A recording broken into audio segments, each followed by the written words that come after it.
Okay, oh, yes. In order to review Black Widow, please be thoroughly sauced. Wait. There. Alright, whatever this is. Point over there. A point. Oh, yes. Oh.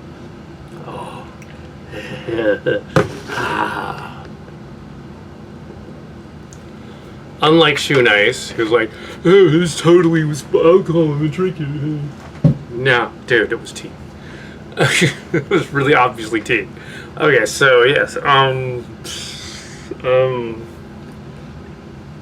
hey, Black Widow. I went to the. This is the third return to the theater movie. The first was Cruella, and the second was Fast and the Furious 9. This one is Black Widow, movie that's apparently been on the shelf for a year. It was completed in technically 2020. It had some locations though. It had Budapest and some other Morocco and some other places. So actually, they went on location to certain places. Probably just for pickup signs and second unit stuff, because mostly Marvel movies are done in a big studio with big green wraparound thing. Yeah, so they don't actually like plunge the actors into despair and chases of yeah, they don't actually hurt the actors.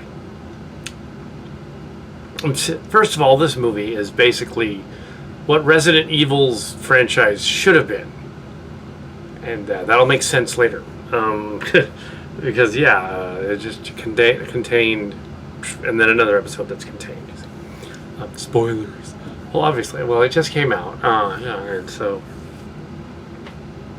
we had Marvel and Disney connections, but nothing that gives us any ratings. Yeah, like and subscribe to the channel, Weird Kitty 07. We don't have a Patreon and we don't have a AdSense, so yeah, it's a free review channel. But yes, Black Widow, which bears some similarity to Fast 9 as well. Apparently, the summer movies of 2020/2021 involve at least some people going into low Earth orbit. There has to be somebody in space. There just has to. Well, if the Silly Trek stories from 2020 were Kal Kat writing his own thing with Mark's Cards not really involved too much, this is the reverse of that. This is Mark's Cards doing it. Mark's Cards doing a thing without any Kal Kat in it, and kind of getting a little off on certain key elements, kind of frantic, which I would screw up the other way. So it could happen. I mean, all Transformers much may be impressive for having very little Mark's Cards, but at least it's very thorough. Even if each episode's an hour. Why don't you manage to do an hour-long Transformer thing and make it interesting? Well, I don't know. It is interesting. Yeah, I watched Corrosion again at one point. I binge watched it. I was like, oh, this is actually really good. Yeah. I think now I watched Transitions again, which was the one after that. I was like, yeah, it works. Surprisingly well, considering the low budget. But as for an Avengers movie, they spent a lot of money on it.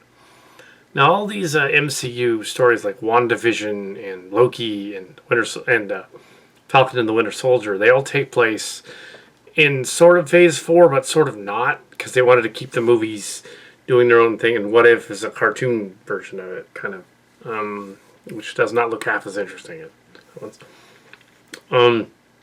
But yeah, this movie was clearly made last year, and you can tell the way it's done, the way it's put out. It's the reverse of the Marvel DC run to catch up thing. Although the DC movies weren't good really until they were either focusing on either Batman or doing one standalone Wonder Woman movie, not the sequel, and then doing a standalone Aquaman movie and a standalone Shazam movie. Then they were good. When they tried to do all the Snyderverse stuff, it was not good.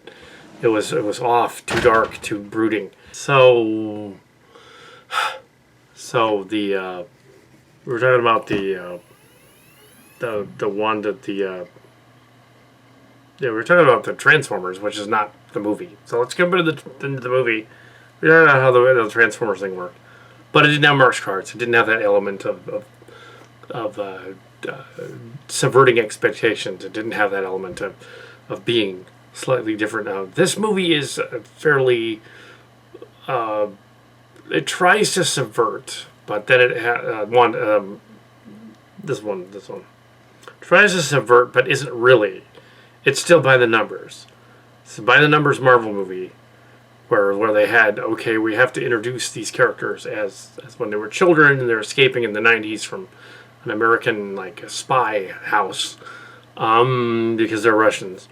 They do cleverly get around the accent thing. Unlike Red Sparrow, very similar plot to Red Sparrow.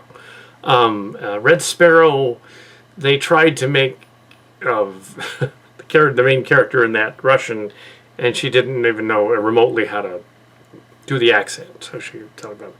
And this one, they had this Poog, I think is her name, and they had, of course, the other one. Yeah, I'm blanking on her. They both had them take some Russian lessons, so they would sound Russian. That was a good thing. They did not sound like they were from some weird Rocky and Bullwinkle cartoon. They did well with that. They made them sound like they were, and because they were partly in America for a while in the beginning as children, then they could say like, well, this is the reason their accents kind of go off, because if they do, that's why, because they were here for a while and they learned, yeah, American slang. So, okay, whatever. So apparently the father guy, who is supposed to be the Red Captain America, the Red Guardian, he's someone from the comics. It's different from the comics, though. The comics, I was reading up on it yesterday. I'm not an expert on this at all. I was reading up on it. The Red Guardian originally, it's weird because he was originally supposed to be a foil for Captain America during the Cold War, when Captain America wasn't frozen and he was like in the 60s and 70s instead. They made the frozen thing to bring him to the present, but in some of the earlier stuff he's just like comatose and then he comes back, so he can be there in the 60s. Or it just has longevity or something. So the Red Guardian eventually becomes sort of an Avenger later on in the 90s, 2000s. They did address that a little bit. He's an Avenger, sort of, but not really. And we have Captain America. He keeps going on about Captain America. He's been taken to prison in the present.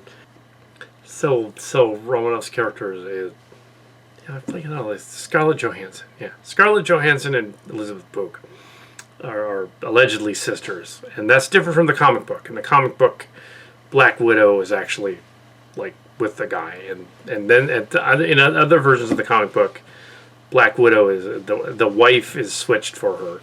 That comes up later in the movie. They switch places because in the comic book, the wife was actually the one from the yeah. So that's there too, but they didn't have a daughter. They changed that. So she was not his daughter originally.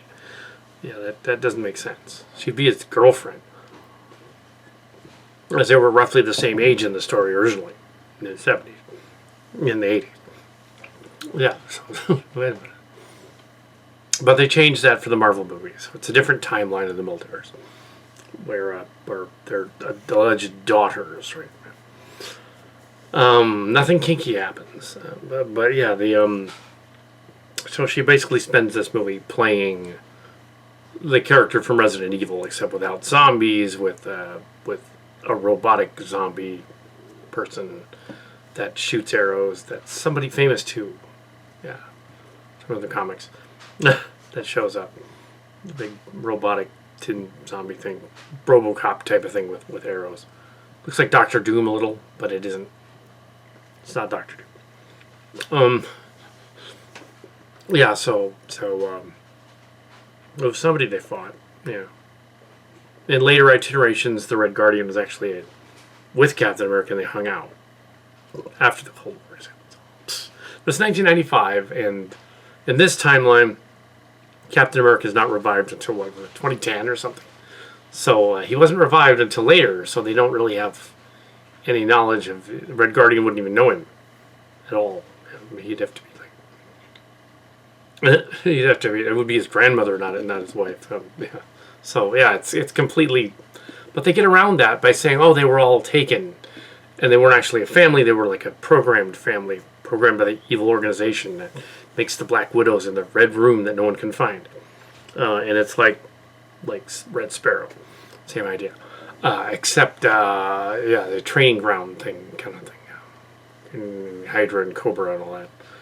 And I'm not sure when the Natasha Romanoff character allegedly kills the guy and the daughter was that. I don't remember if that was in one of the... Was that actually in one of the episodes of the Avengers? I mean, there's been like 20 movies. I don't know. Maybe. And we missed it? Or was that earlier? Because it's clearly set up for a sequel that they go after in this movie. This movie takes place 21 years after 1996, placing it in 2017. Late 2017, early 2018. Before the events of Endgame, just after... basically just after the Winter Soldier movie, the Captain America Civil War, basically. After Civil War. So it'd be like in that time period. And it's kind of weird because this is the reverse, because Marvel didn't do a woman-centered movie until way after Wonder Woman was done. So, and Wonder Woman 2. Wonder Woman 2 came out. And it wasn't as good as the first one. So they didn't do that until later. So they had to catch up. Marvel had to catch up to do that. This movie probably should have been made in 2017. Should have been like in the canon and the mythos. It should have been released. Should have been made right after Civil War. They should have said this is like right after Civil War. Here it is. Boom. Movie. And before Captain Marvel even. Captain Marvel probably should have been first. But yeah. Because it was technically in the 90s. But they keep switching around. So, yeah, so the part that where they're adults is 2017. And they have to go find the bad guy and defeat him and go to a secret lair and all that. There's an action scene very reminiscent of James Bond and of, and I'm sure it's referenced directly to James Bond Live and Let Die, the new James Bond movie, which is going to come out at the same time, but got delayed a year or two. So that James Bond movie is also coming out. Then it got moved ahead, so it's delayed. We also have this is filmed on streets and blowing up shit. Arrow person, robot shooting at them. There's something to do with that antidote to the Black Widow spider serum that they're trying to get a hold of, that the blonde girl gives to Romanoff, and it blows up a car. There was a bad guy trying to blow up a car, which just pisses her off. I'm wondering if, like, is Romanoff's character supposed to be indestructible? Because she's an Avenger, is she a super soldier? Because in Falcon and the Winter Soldier, they can kill them. They have some new super soldiers and they kill some of them, the Flag Smashers. So in this one, she's indestructible. She has Jedi powers and magic powers, and she's indestructible. You literally cannot kill her. She's indestructible. So yeah, that's fine. She kind of was in the show. And also, as Kyle Hill pointed out on his science show years ago, the Avengers landing with the knee. If an actual person did that and didn't have superpowers, it would really, really hurt their leg. Their knee really badly. They come down to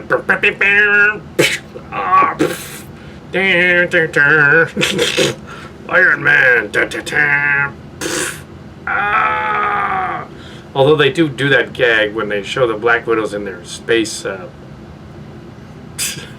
Not to mention, like, leaving her other knee vulnerable to being whacked really hard with any kind of object. I mean, like another leg, for instance. Yeah. Not really a good stance to land in. So the girls break their daddy out of prison. Well, their Muscovite daddy out of prison. Another actor who is doing a fairly good imitation of a Russian accent. He's fair. He's not. None of them are as bad as in Red Sparrow. None of them, which is impressive. That these actors, they got a guy that could, yeah, he could pull it off. He could play a Russian.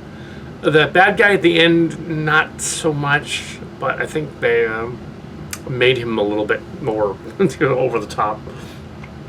But yeah, the red guard. The prison scene where they're all maybe tattooing each other while arm wrestling. Arr, that light's not homoerotic at all. But yes, bust him out of prison, and then prison. There's a collateral damage up the wazoo in this movie. Like she destroys an entire prison just to free her daddy from the prison, and it's like she destroyed them. She caused an avalanche, and it all came down, and they're all dead, covered in like. She runs through Budapest killing bad guys and stuff in cars and throwing them everywhere into the air. There's probably like 50 dead people in that one scene. If you know it's PG-13. It's like, well, it's not R. They just say shit quite a lot, which was funny. Because they could. They were probably trying for an R rating, but they cut it out. Sometimes you can tell it isn't what you say. Kind of like in Galaxy Quest when they dubbed out Sigourney Weaver saying, "What the?" With her leg. They said, "What the heck?" It did not sound like she had said heck. But yeah, Rotten Tomatoes was giving it an 80%. I don't know if it is 80. I'd say it's a solid 77, 76, but not quite 80. It's definitely 3.5 stars, but it's not 4. It's fine. It's very paint by the numbers, but yes, very frantic, all over the place. As if Kal Kat wasn't allowed to have a once-over on this script and say like, okay, they get some plot holes here. This, how did the plane get away here? How did the other guy get away here? How did the bad guy do the Resident Evil thing, the mind transfer and all that shit? How do you do that? It's got to be clear to the audience, because otherwise. You can't just backtrack and say like, okay, in this cutscene they changed masks or something. It's like, you can't do that. That they have magic. They literally, I know that in spy movies they always do this, and they did that in Mission Impossible, Ghost Protocol, and the other one before that. Did the same thing. You put on a plastic mask over somebody, or a hollow mask over somebody. They're gonna sweat under it. And they're going to move under it differently. Their facial features aren't going to do the same thing. It's going to be really obvious they're wearing a mask. In the movies, they can make it look like, oh, well, it's the other actor playing a mask. But no, in real life, no. The spy dude wearing a mask is going to be really obvious. This is not going to work. Like, that's the guy over there. He's going to look like he had bad plastic surgery. It's going to work. But yeah, so... frantic and all over the place. Actually, I think Mark's Carts probably could have polished it up too, but neither of us had the whatever. Of course, neither of us worked on. Come on. but yeah, there was a Boyd in it, but there was also a Brown, but it wasn't me. Oh. So they have to go and defeat the Red Room, which has never been mentioned before, and the sister is brought into the story earlier, like 21 years earlier, to demonstrate, okay, she had a sister, even though never brought up during any of the Avengers movies, because they want her to be the replacement for Black Widow. Tie it into after the Avengers. But I don't know if Elizabeth Pogue quite has the charisma of the other lady. I don't know if she can quite pull it off. Some people left before the end credits, so I didn't get to see that, but I stayed for the end credits. There was a couple of older people in there that were watching it. Kind of interesting. They were like old school comic book fans. And the trailers were Jungle Cruise, which looks kind of like Romancing the Stone from back in the day, but done as a Disney movie with action in it. with a little bit of Indiana Jones in it. A little bit of Indiana Jones. It's not at all like the ride at Disneyland at all. They should have called it Disney's The Rock runs around with with not Amy Smart, the girl from it's the girl from one of the live rinse repeat and die repeat. Edge of Tomorrow. Die Repeat was a better title. Edge of Tomorrow. But yeah, that lady. Yeah. Emily Blunt. Yeah. Her name is Joint. That's awesome. Nooch. Yeah, I know what her parents were thinking when they named her. They go, dude, we should totally name our daughter Blunt. Why is that? Because we're smoking a blunt. Yeah. Yeah, that's what happened. Actually, I don't know if that's what happened. But yeah, so we have the movie on other boring previews that were interesting. The M. Night Shyamalan movie, Old, that was with the Fast and the Furious 9. That movie looks insane, and not in a good way. It's just insane. Like, they go to a beach that ages you rapidly, and they'll be dead by the end of the movie. It's like it kind of already showed it in the preview, so it's why I'm going. Anyway, so yeah, how would that even work at the time? Or at least in this one, they get around stuff that this movie literally should have been filmed. Back to Black Widow, this movie should have been literally filmed, done in 2017. But they didn't want to get around to it. That's when Wonder Woman came out, I think, just around that time. Wonder Woman movie. That should have been opposite of that, around the same time. So at that point, Marvel was actually behind DC in doing that type of because they wanted the sausage fest to continue with all the main male characters. They'll just introduce us to this guy that helps her out, that is a sort of a Maori guy, but he doesn't really do much of anything except like give her planes and stuff and a crappy helicopter, and then at the end a quad jet that she got a hold of somehow. Yeah.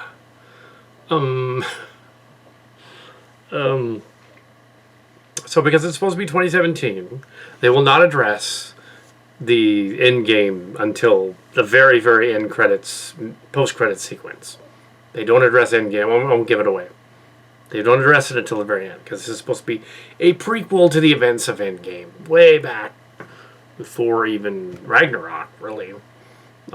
Yeah, before Ragnarok. So it's right after, the other one. Yeah. So, and she doesn't mention being in love with the Hulk back then in Avengers 2. And that's a good thing, because that was dumb. I don't know what Joss Whedon was thinking.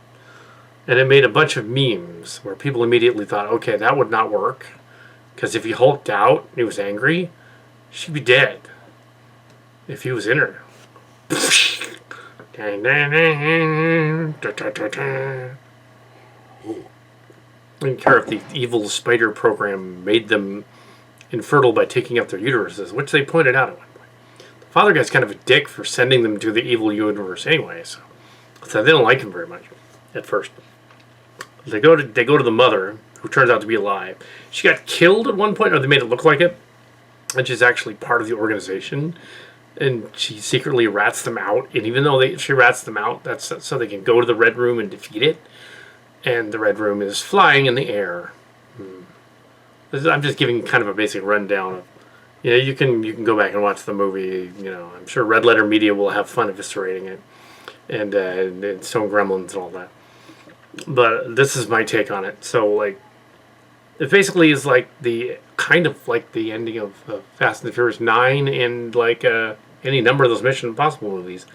There's a big base floating in space that no one noticed in the sky, that nobody noticed, even though there are satellite maps everywhere all over the planet. And they have flying helicarriers in their universe. And they have that flying Jarvis and space station and thingy. Not Jarvis, but the lady space station. Like Tony Stark can't see the thing that the Soviet satellite base that's like bigger than Skylab, just floating there, like in low Earth orbit. You think they totally would see that? There it is. It would look like the size of a continent. It would be like blip, blip, blip, blip. Give off all kinds of heat just floating and floating for that long from all the exhaust coming out of the reactor. They totally see it. And don't say it was just nuclear, because those things give off radiation. They would see it. There's heat coming off that thing. There's no way to shield that stuff. Nothing in dialogue says we shielded. It was cloaked the whole time. They didn't say that.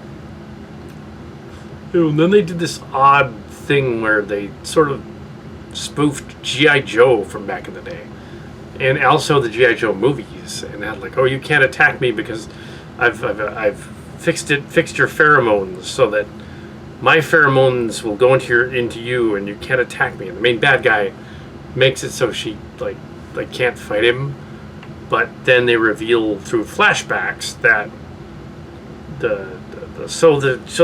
okay, Romanoff goes, she switches faces with the other lady with masks, and they go on the base. I don't know when they had time to switch the masks and go on the base, but they did, even though they were attacked immediately and then taken to the Red Building. Very reminiscent of Resident Evil. Very reminiscent of Resident Evil. Except a better ending than Resident Evil, because it doesn't have a cliffhanger. And it doesn't have a silly ending where they just eliminate all of the widows or anything like that. No, the widows get away. Because that's a better ending. But yeah, so we find out that the girl that the evil bad guy, Dragoff, I think his name is, which is hilarious, Dragoff. That's what his name is. Sounds like Jagoff. That's great. He's a villain. I think he is a Marvel villain.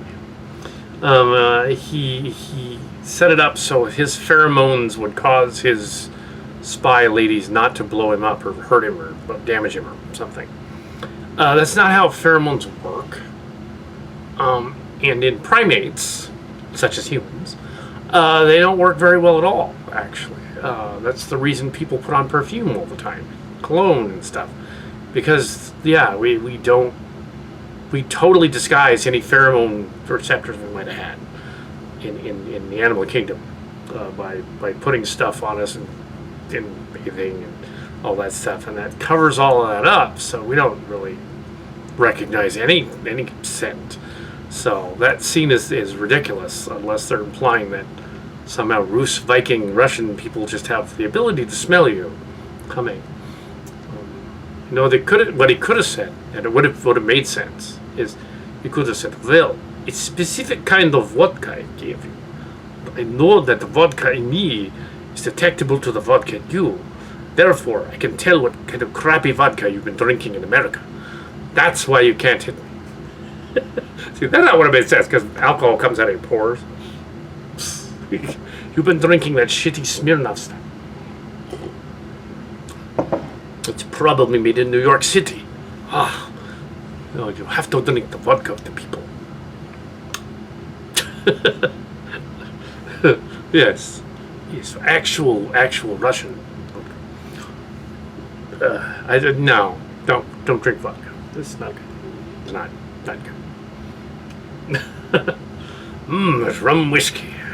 Captain Morgan, that's good stuff. No, it's not good stuff either. It's okay. But no, it's not whiskey, it's tea.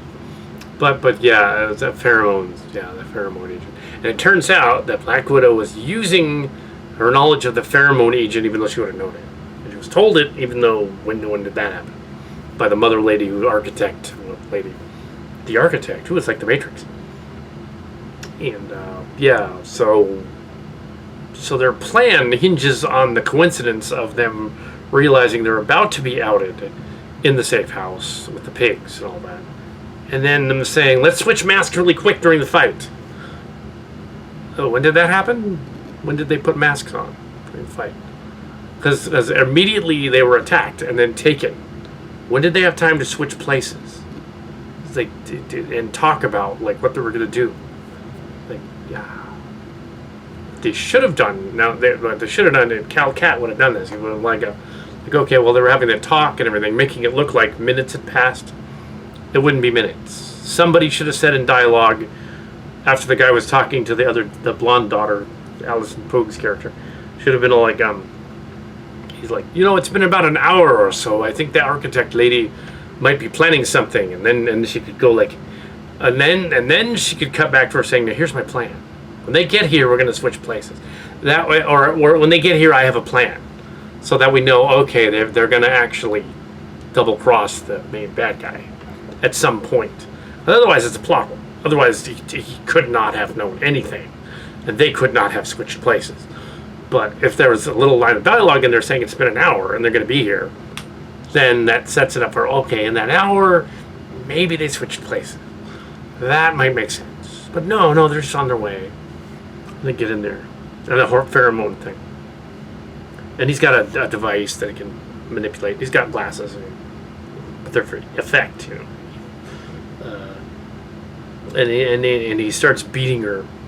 And she's apparently faking it the whole time. Also, there's a scene in which the robot comes in. It turns out the robot is the guy's daughter that's been turned into a cyborg. So again, this is the indestructible cyborg thing. They fight a couple times, and then goes fight the red guy as well, the red guardian as well, and stuff like that. But yeah, the last 22 minutes of this is as messy as the last 22 minutes of Wonder Woman, the original, or the 2000s one, 2010s one, 2017 one. But not as messy as Wonder Woman 1984, which was a real mess. Similar ending to the bad guy, actually. Kind of. It's similar in that the bad guy is using trickery to do stuff and magic and whatever. But not so similar in their endings. No. The bad guy who's brought out, who's everyone's forgot about. I don't think he was really a thing when we were introduced to Black Widow in Avengers. I don't think he was really a thing at that point. So it was kind of confusing as to what's going on in that terms of that. Just we're assuming the audience knows things they shouldn't actually know. I kind of got to explain it. It's been a while since there's been a Marvel movie. It would be like trying to reference the Marvel TV shows directly in the movies and not know anything about like Falcon and Winter Soldier. If Falcon is suddenly Captain America, who is a U.S. agent if he shows up? You kind of have to explain a few things. Wouldn't take that long to explain, but kind of explain a few things. Okay. The bad guy fights her, and then he realizes that she has somehow faked the pheromone thing. She cut it off using some kind of mumbo jumbo. Scientists cut off the pheromone receptor somehow. And then she activates the cutoff switch on the computer thing, cutting off the other widows that are in the base that's floating. The other one has sabotaged, the mother has sabotaged the reactor. Runs back out and somehow gets out. There's planes going everywhere, things exploding, and people fighting out on catwalks and running around and all that. It's totally nuts, the ending. It is better than Wonder Woman 2017 in that you can see it. That was really gray and dark and dingy. So was Wonder Woman 84. All gray and dark and dingy. You can tell what's going on. The Avengers movie, it's not dark and gray and dingy. It's not like Zack Snyder's verse. You can tell what's happening. So basically, she defeats the bad guy. She defeats him. She reveals that she has tricked him, and then they start fighting, and because she can actually overcome the pheromone thing, which is ridiculous. Some brain explanation. It's a science went into the brain, and they were going to hack into the blonde girl's brain, but they couldn't. She got out of the restraints because she had a little knife on her. And the one guy's allegedly had an earpiece, but he really didn't. And yes, there's a lot of little odd intricacies that thought about the details, but then they kind of glossed over the rest. I don't know how many reshoots they had to do. Probably a few. But I don't know if they really needed the beginning to establish that she had a sort of soul sister kind of thing. And it's messed up that the two parent spies, like center to this evil organization. Also, like Resident Evil, there was this one where they had a bunch of clones of Alice, and they were going to come out and kill the bad guys. And in the next movie, they just kill all the clones. And this one, they apparently didn't like that scene in the movie, so they're all, no, the clones escape and they kill all the bad guys. Because they would, so the bad guys are fucked. And the main bad guy gets in a plane and he's escaping, and they kill him too. Goes definitely dead this time, unless he was a clone or a robot or something. Definitely blown to bits. His glasses went. Yeah, so he's gone, and they saved the robot, the cyborg at the end, so that she'd be in another Marvel movie. It's a cyborg. Yeah, even though she was sort of the bad guy. It's odd. And then it does beg the question, because they're kind of like mutants, but they're like engineered mutants, that your evil organization's plan entirely hinges on you having super soldier trainees like girls, which probably upset the Critical Drinker and a number of other people, probably Nerdrotic and those other groups, probably upset Midnight. All those guys that are alt-right that are like, no, I don't want to have women being fighters that can beat you up, that kind of thing. It's like, I don't mind. But the thing is that is odd, though, is that why would the organization be dumb enough to train assassins that could kill them? Yeah. Why would they be doing like? And of course, they make fun of the speech at the end thing by referencing the speech at the end thing. The bad guy is telling his evil plan to Black Widow, and why? He tells them where they are. They're gonna go get him. Because, they can't escape me because I'm the evil guy. Here's my plan, and here's how to go find the computer chip and take the memory out of the computer and copy it and take it. And so I'll just tell you all this because I know you can't stop me. It's like, well, that's going to make the hero want to stop you because you just told him what you were going to do. Your evil plan. Here's my evil plan, and I'm going to stop you. Yeah, but I'm going to give you the pheromone plan or whatever the fuck. And then the last piece of the cure that they have for the virus gets on the cure gets on the blonde girl first, making her go to Black Widow in the beginning. So at the end they give the cure to the robot, the cyborg. I can't tell if it's revived or it's just screwed up at the end. Aha! And then the bad guy dies, of course, because he basically kills himself by telling them what's going on. So he's basically, I do not deserve to live. I've ruined my plans of evil domination. I'm Boris Medinov. Yeah, he practically goes there. He should have a little twiddly mustache. Be like, yes, Natasha, come in here quickly. We must find Moose and Squirrel. Let's destroy them. I'm Moose and Squirrel. This is a reference to Rocky and Bullwinkle, of course. Oops, classic cartoon. Mocking the Cold War, actually, quite a bit. But yes, in Punxsutawney, Minnesota. Punxsutawney and Minnesota and Idaho. Anyway, so Pasquaney, Minnesota, or whatever it was. Saskatchewan. No, that's in Oregon.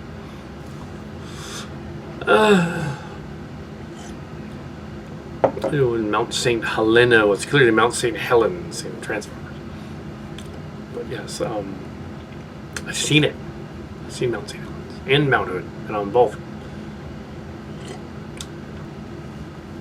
But anyways, so I have not seen the Europe. Mount St. Helens and Mount Hood are in Oregon and Washington. Anyway, so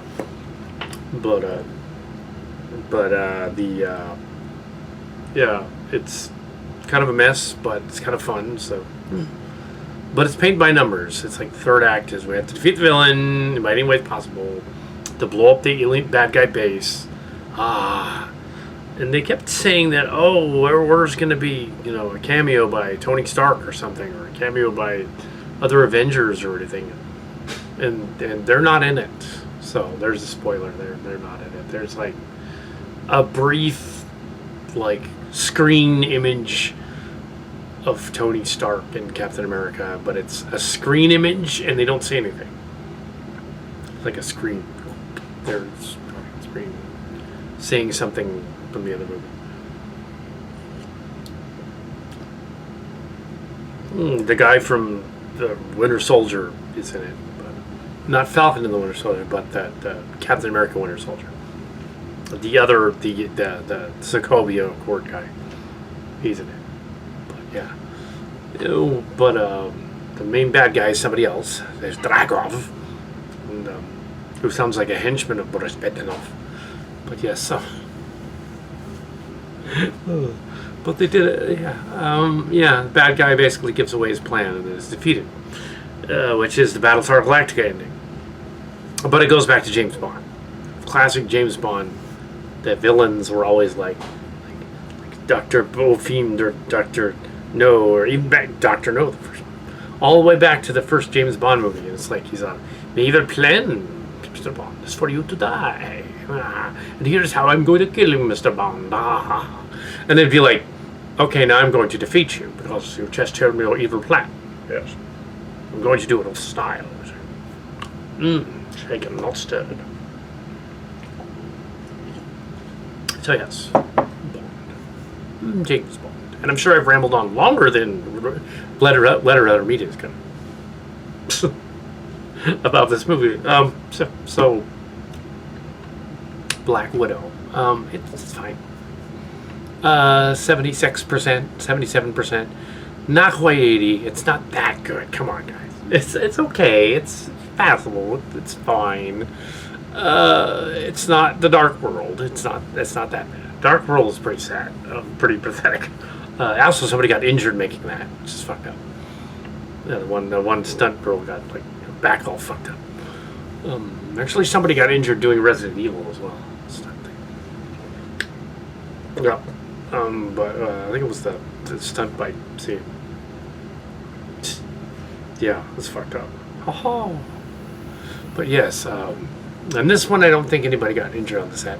Hopefully not. It's funny that Black Widow's basically an anti-hero, almost a villain in it. But their plan like hinged on them switching their faces at some point with masks. It's like, how the hell? When did they do that? When did they have time to do that? Come on, like, somebody should have said, "I have a plan. They're going to be here soon. I have a plan. It involves this stuff that I've got on me. Yeah, we're gonna do something. So when they get here, we'll be ready for them." Yeah.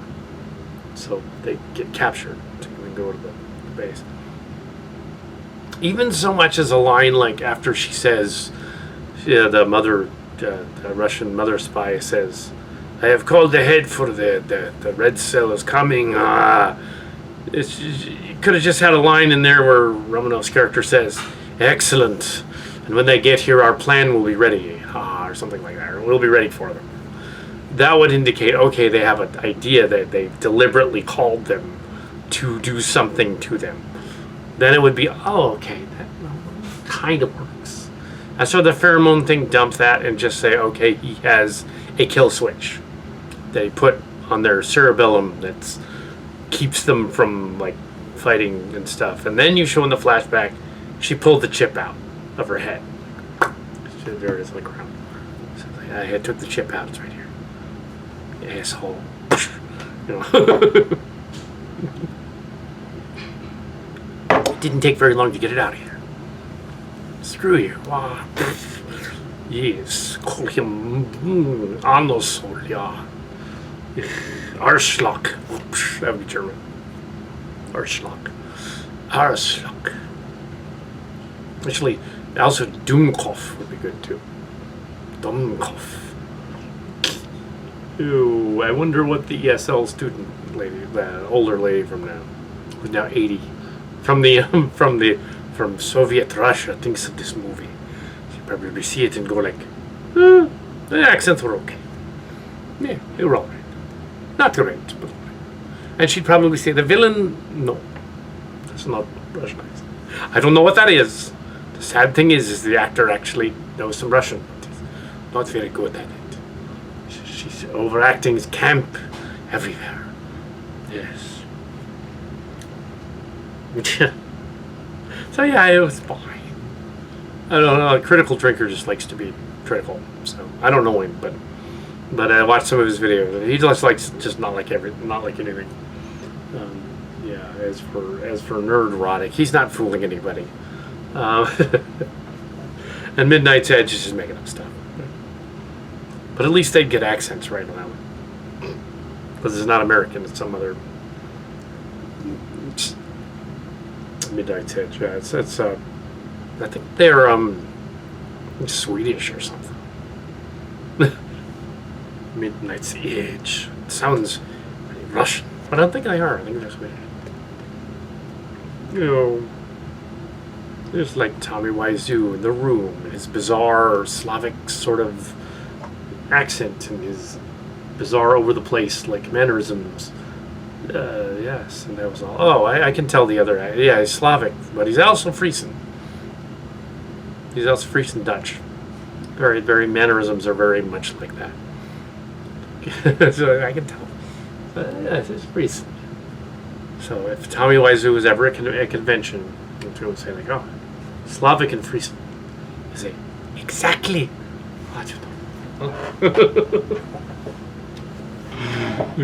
But did you have to rip off that line from Rebel Without a Cause and have him go, "It's tearing me apart, please"? Rebel Without a Cause. Gay-coded movie. Very gay. Oh yes, he was into his dude friend.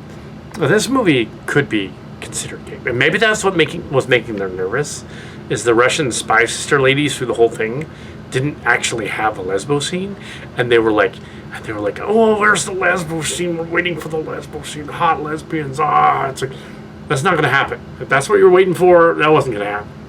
No. That's probably what it was. Is they were desperate for a makeout scene, because in their fanfic they were probably imagining that happening, even though the real gay fanfic is clearly, some sort of weird Age of Ultron Avengers kink fetish, starting with them trying to lift up Thor's hammer, except in the Slash story, it's not his hammer.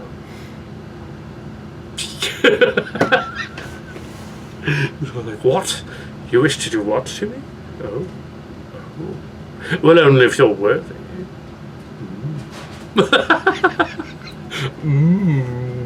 The big green one is very worthy. Because I'm Thor, I could take it. But no, you couldn't take it, Natasha. It won't fit. I could, because I'm magical. Space being or something. Because after all, my brother Loki was a frost giant. He was a giant. Shrunk down to human size, but he's a giant. They should address that at some point in the Loki show. They should be like, "Wait a minute, I could be a giant." Oh yeah.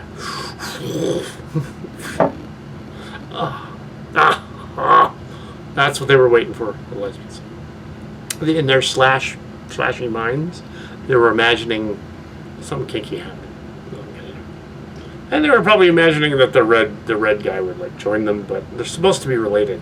Yeah, they're not, but they're supposed to be a family. Oh, they were kind of spoofing the family idea in the Transformers as well. No, they were spoofing the family thing. From Fast and Furious.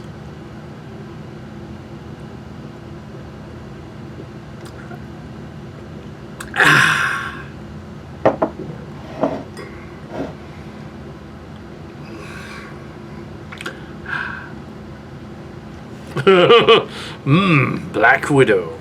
And when you have your evil organization called Black Widow, yeah, it's kind of like naming your evil organization Cobra or Hydra.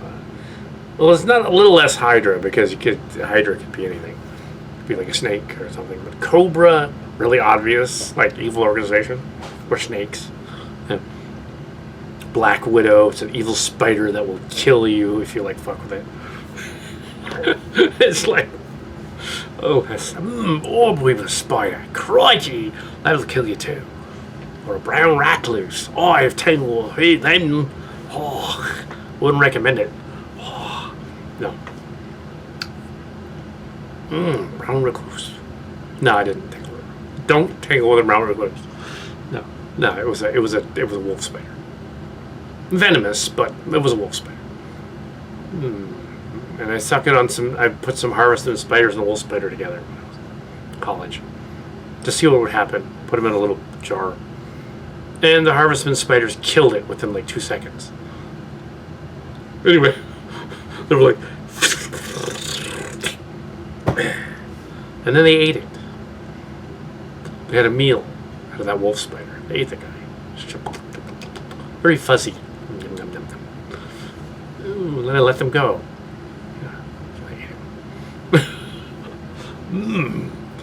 They had a snack. They were hungry, so they ate it. Poor little wolf spider. I tried the same experiment with the black cabin spider. The black cabin spider killed the harvestman and ate them because he was more destructive. He was like, no, I'm gonna eat them.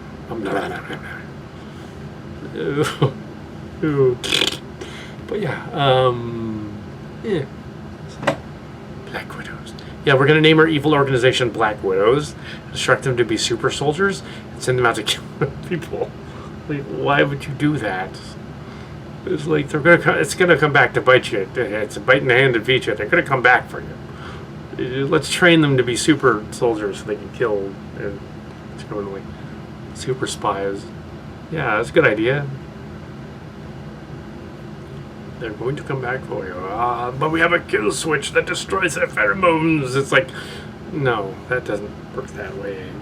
Even if they explained, the lady had the pig that she programmed the pig to like hold its breath and almost die. It was like you can't really do that. That's fiction. We have figured out biologically how to control minds.